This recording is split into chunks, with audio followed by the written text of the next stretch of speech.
امروز جمعه 23 ایون در تاجیکستان و جهان چی میگذرد؟ من شالوی گلخوجه از استودیوی مرکزی رادیو آزادی در 15 دقیقه دیگر برایتان خواهم گفت. سرخط بعضی از موضوعهای مهم. سابق معاون اول وزیر خوجگی آب و خدای امام علی رحمان که در صدمه نقلیاتی جان باخت امروز به خاک سپرده شد. سفیر سعودی میگوید صرف نظر از وجود نداشتن سازش این کشور از حقوق مهاجران کره تاجیک حمایت میکند. و قصه طفل بیمار که هنگام حمله تروریستان در بینای پارلمانت ایران بود. یک عکس نصف از بار زندگی من رو سبک کرد. هنوز نصف دیگهش هست. بی سرپناهی، بیکاری. سابق معاون اول وزیر خوجگی آب و خدای امام علی رحمان که در صدمه نقلیاتی جان باخت روز 23 ایون به خاک سپرده شد. مراسم ویدو و نماز جنازه کمال نورالیف تحت چاره‌های شدید امنیتی و با حضور دهان نفر برگزار گردید. رئیس شورای علمای تاجیکستان در سخنرانیش از کمال نورالیف به عنوان انسان خاکسار و خدمت نشان داده یادآوری کرده است. که مرسیت و موضوع ادامه می‌دهد. مراسم ویدا و نماز جنازه کمال نورالیف خدای امام علی رحمان رئیس جمهوری تاجیکستان در ناحیه دنغره برگزار شد. اکادمیک نورالیف پدر جمال الدین نورالیف شوهر آزاده رحمان یکی از دختران پرزیدنت تاجیکستان است. او روز 22 ایون در پی یک صدمه نقلیاتی در موضع سیبستان شهر نارک به هلاکت رسید. دادستانی شهر نارک در رابطه با این حادثه پرونده باز کرده تفتیش را شروع نموده است. امام علی رحمان رئیس جمهوری تاجیکستان در این مراسم نبود. نماز جنازه کمال نورالیف در مسجد مرکزی ناحیه دنغره با امامتی سید مکرم عبدالقادرزاده برگزار شد. کمال نورالیف 71 سال داشت و تقریبا 8 سال باز در نفقه بود. کمال نورالیف را در آرامگاه مولانا تاج‌الدین ناحیه دنغره به خاک سپردند. روز پنجشنبه در نزد بنا یک بانک در شهر لشکرگاه ترکیش شدید به عمل آمد. بر اثر آن دهها تن هلاک و مجروح شدند. هلمند یکی از نوامترین ولایت‌های افغانستان به شمار می‌رود و گروه طالبان 80% قلمرو این ولایت را در اختیار دارند. ترکیش انتحاری زمانی صورت گرفت که سربازان برای گرفتن ماهانه خود در نزد شعبه نوی کابل بانک نوبت می‌پاییدند. ماشین بمبگذاری شده در روبروی بانک در شهر لشکرگاه ترکید. پلیس میگوید در انفجار بیش از 30 نفر جان دادند، 10 نفر دیگر جراحت برداشتند. در میان قربانیان افراد ملکی، نظامی و پلیس بوده است. کارمندان خدمات حالتهای اضطراری و رهگذران تلاش کردند به افراد مجروح که میان کشته شدگان میخوابیدند کمک رسانند. خادمان دولتی از جمله بهادر خان نیز ماهانه‌اش را از همین بانک دریافت میکرد. من منتظر گرفتن پول بودم که انفجار شد. 30 نفر کشته شدند و تعدادی هم زخم برداشتند. ماشین‌های یاری تعجیلی هلاک شده ها و مجروحان را بردند. ما شگفت زده هستیم که چگونه میتوان در ماه مبارک رمضان دست به چنین عمل زد. تا کنون کسی مسئولیت این حمله را بر دوش نگرفته است. در این منطقه چندین گروه‌های افراطی از جمله طالبان فعال هستند.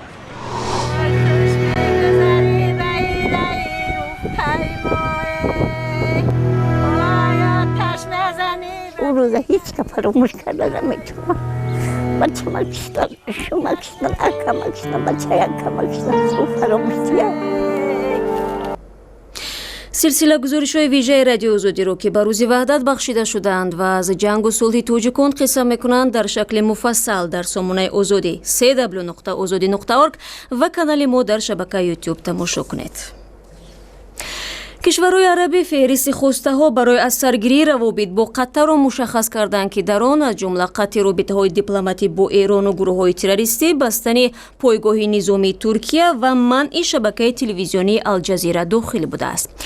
18 روز قبل عربستان سعودی، امارات متحده، بحرین و مصر مناسبت های سیاسی و اقتصادی خود را با اتهام حمایت قطر از بنیادگرایان قطع کردند.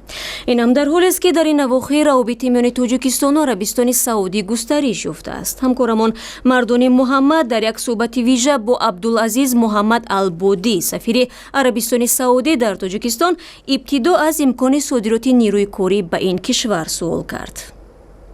واسه برای قبول یا پذیرایی مهاجران تاجیک در عربستان سعودی چگونه است؟ یا یک قرارداد موافقتنامه سازشنامه میان عربستان سعودی و تاجیکستان امضا شده؟ الاتفاقية لم أتوقع حتى لا يوجد اتفاقية حتى تا حال چنین یک سازشنامه به امضا نرسیده است، اما حقوق افرادی که در عربستان سعودی کار و زندگی میکنند از سوی نهادهای مربوطه سعودی تامین میشوند. در کشور ما مهاجران کاری از تاجیکستان خیلی کمند، ولی میلیون ها نفر مهاجران کاری از کشورهای اسلامی در عربستان سعودی در چارچوب قانونهای کشورمان فعالیت میکنند. اگر همچنین سازشنامه میان عربستان سعودی و تاجیکستان اگر وجود نداشته باشد، این چند تن از مهاجرای تاجیکی در عربستان سعودی هستند از کدام طریق به اون کشور رفتند؟ مستطاع بشكل قانونی عن طریق بدون شک شهروندان تاجیکستان از طریق شرکت‌های این کشور به سعودی رفتند. قانون تاجیکی. مولا رما وقتی که عربستان سعودی سفر داشتن، عربستان سعودی رو در میان کشورهای عرب و آسیا یک شریک مهم ارزیابی کردند. الان که عربستان سعودی با قطر یک روابط بحرانی دارد و برخی از کشورهای عربی هم روابطشون با قطر قطع کردن، آیا امکان داره که مثلا از تاجیکستان هم دعوت شده که مثلا به عنوان یک شریک عربستان و سعودی در روابطش با قطر تجدید نظر کنه؟ المشكلة بين المملكة السعودية وقطر واضحة وربما بالتأكيد اطلعت. بروز وضع بحرانی و قطع روابط عربستان سعودی و کشورهای دیگر عربی با قطر سبب و انگیزه های خود را دارد. این تصمیم سعودی بوده و این کشور هیچگاه اراده و موقع خود را به دیگر کشورها تحمیل نمی کند. فکر می کنم کشورهای دیگر با شمول تاجیکستان چنین می‌بینند قطر گروه‌های تروریستی را پشتیبانی می‌کند و فعالیت آنها را سرمایه‌گذاری می‌کند. حتما ضد چنین عمل صدا بلند خواهد کرد. جناب آقای سفیر، برای صحبت پرمحتویتان تشکر. زنده باشید. شکرا. صحبت کامل رو که فراگیر موضوعهای زیادی مربوط به همکاری‌های تاجیکستان و عربستان سعودی است میتوانید در سامانه ما www.azadi.tj مطالعه و یا در آزادی ویدیو یوتیوب تماشا کنید. برنامه را ادامه میدیم. حمله ناگهانی در پارلمان ایران که در اوایل همین ماه اتفاق افتاده بود، سرنوشت یک طفل 2 ساله بیمار ایرانی را تغییر داد. عکس این طفل که زمان حمله با کمک امنیتی ها از بلند آشیانه به پایان فرآورده میشد، در رسانه ها بازتاب یافت و نهایت توجه مقامداران این کشور را جلب کرد. خیرامان بقازاده قصه میکند. روزی که ایماد و مادرش وارد ساختمان مجلس ایران شدند، امیدوار بودند که برای معالجه این طفل از وکیلان پارلمان کمک ضروری دریافت خواهند کرد. ولی این پسر بچه 2 ساله و مادرش ناگهان در حالت قرار گرفتند که هیچ انتظارش نداشتند. 4 مرد مسلح و بمبگذاران به پارلمان حمله و به تیراندازی بی‌بندوبار شروع کردند. ایماد همراه با والدان و 2 برادرش در دهه دوردست شهر شمالی گرگان در خانه اجاره زندگی می کند. پدرش محمد حسین اسماعیل نژاد که از یک پایش می لنگد، پیوسته با مشکلی دریافت کار و درآمد روبرو است. زهرا خراسانی مادر ایماد در صحبت با آژانسی رویترز گفت که در دوام ماه‌های زیاد تمام ذخیره و پول‌های خانه را برای طبابت ایماد صرف کرده به قرض هم غوطیدند.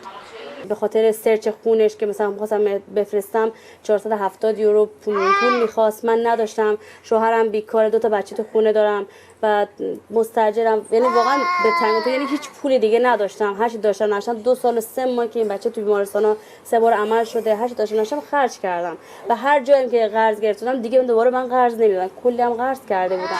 اسم مریضی ایماد موکوپولیساخاریدوز است و این بیماری به گروه مریضی های متابولیک شامل می شود که باعث ایجاد نقص در بافته های ارگانیسم انسان می شود. همان روز 7 ایون که مسلحان به پارلمان حمله کردند، پدر ایماد به پوچت برای ارسال نامه دادخواهی به پرزیدنت ایران رفته بود. درست روز آخری که این اتفاق افتاد، من داشتم با خدا در دل می‌کردم. دقیقاً هم روز قبلش گفتم خدایا اگر خودت درست کردی، اگر نه دیگه به هیچ بنده ایت رو نمیزنم. لحظه هایی که مادر و پسر در درآمدگاه مجلس انتظار بودند، مرگ طلبان و مسلحان به مجلس حمله کرده به سوی مردم تیر کوشاندند. همه در حال فرار میکردن دیگه. همه از یه قسمت خودشون نجات می‌خواستن بدن. یه سریشون تیر می‌خوردن، یه سریشون نجات پیدا کردن. دیگه هر کسی به یه سمتی رفت دیگه. مسئولیت حمله در تهران را که 17 کشته بر جای گذاشت، گروهی به نام دولت اسلامی به عهده گرفت. مسلحان همزمان به مقبره آیت الله خمینی در جنوب تهران هم حمله انجام دادند.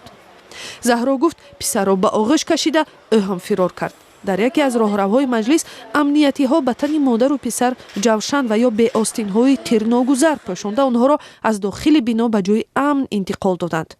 аксҳои имод дар лаҳзае ки бо кӯмаки амниятиҳо аз ошёнаи баланди маҷлис ба поён интиқол меёфт дар расонаҳои ҷаҳонӣ нашр шуд ва таваҷҷӯҳи сартосариро ба сарнавишти ин кӯдак ҷалб кард. баъди ин вазири беҳдошти Эрон волидонро ба ҳузур пазируфт ва ваъда дод ки тамоми хароҷоти табобати кӯдакро ба ӯҳда мегирад. муолиҷаи кӯдак шурӯъ шудааст ва вазорат мегӯяд ки дар сурати зарурат омодааст тифлро ба хориҷа ҳам фиристад. исмоил нажод мегӯяд ки ҳамин як акс беш аз нисфи мушкилоти онҳоро дар они воҳид ҳал кард. мушкили дигар дар бекориву бехонагии хонавода аст ки ҳанӯз ҳал ношуда боқӣ мемонад. дар тоҷикистон низ ба ҳамин монанд хонаводаҳо зиёданд ки дар муолиҷаи атфоли беморашон дасти кӯтаҳ доранд. як оилае ки ду писари маълулро тарбият мекунад барои ба пӯ хестани фарзандон кӯмак мехоҳад. модари ин наврасон мегӯяд пизишкон дар тоҷикистон илоҷи дарди онҳоро наёфтанд, вале барои табобат дар русия онҳо маблағ надоранд. орзуи худи бародарон ин аст ки дар иди фитр нафаре пайдо шуда барояшон тӯҳфаи деринтизорро тақдим кунад. шодмони ятим бо дарди дили ин кӯдакон ва зиндагии онҳо ошно шуд. من میخوام برگردم و کامپیوتر میخوام. زویرشاه هر روز این آرزویش را به تکرار به مادرش میگوید. آرزویی که بنفشه نظر و مادر تویرشاه و زویرشاه در برآورده ساختن آن دست کوتاه دارد. این دو برادر 12 سال دارند و از پای روان محرومند. پزشکان بیماری آنها را یک نوع فلج گفتند که از طفلی به آن گرفتار شدند. قدیم دست به گریبان میشه فقط. کیا مرا میگرده من مکتب دا میمونه بسیار وقت. میرم میورمش خیلی نو کم کم براس فدای میکنم دانش شکرانه میکنم که خیلی قدر هست. یک ارخبره دادن میده بو کدام دزدیدش. نقص در بدن این دو نورس را نزدیکان از خورده مشاهده کرده به طبابت پرداختند. 3 سال پیش منزل زیستشان در ناحیه واسع که آخران سرپناه خانواده بود فروختند. نشد دیگه نیافتیم پول. او بچه کار کم نتونست، همه هر روز دور میره کار میکنه میوه.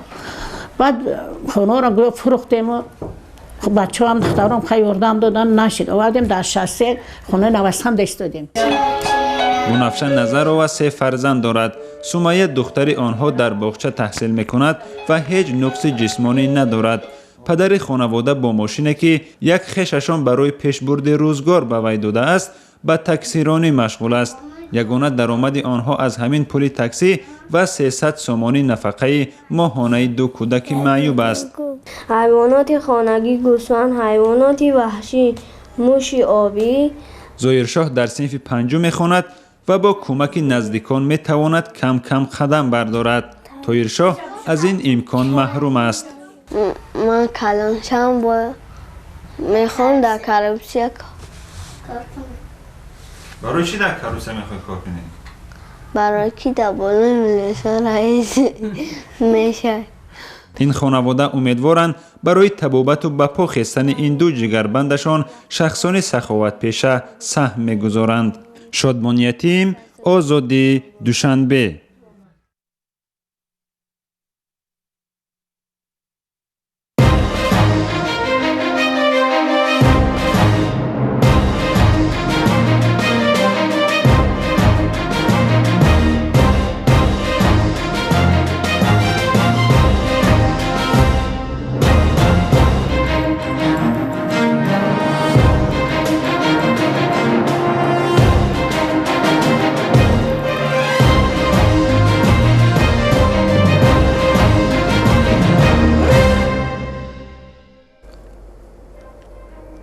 خبر و گزارش‌های تاجیکستان و جهان از دوربین رادیوی آزادی بود. اما شما می‌توانید اخبار تازه را از سامانه ما cw.org دریافت نمایید.